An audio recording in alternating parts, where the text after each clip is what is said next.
Good morning, good afternoon, or good evening, depending on where you are joining from. Thank you for joining this session on offshore tax planning in practice.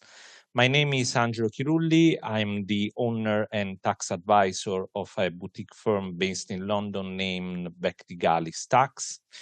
And I have framed the webinar around governance, substance, and compliance because this is where the modern advisory battleground now sits.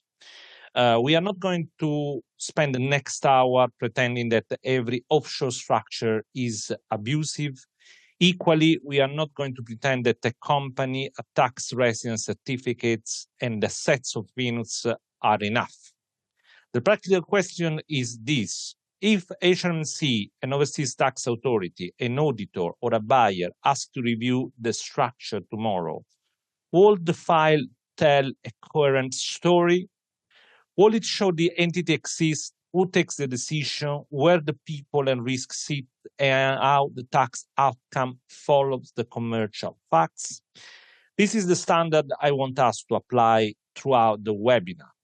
Offshore planning is still possible, but it must be facts-led, evidence-led, and capable of surviving a skeptical review.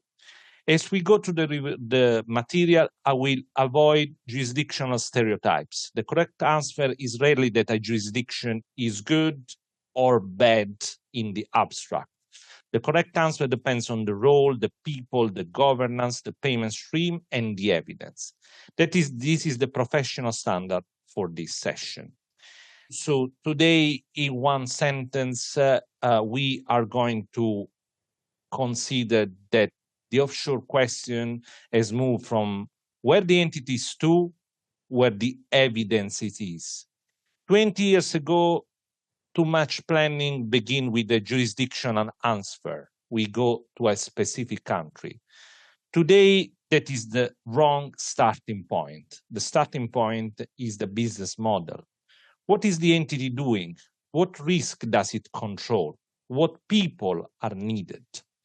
This is why commercial purpose, substance, treaty access, CFCs, transfer pricing, interest restriction, and Pillar 2 needs to be read together rather than in isolation. A structure that looks attractive under one rule may be weak once the whole framework is modeled. So the objective today is to give to you a practical decision framework that can be used in client meetings, internal tax review, and pre-audit file check.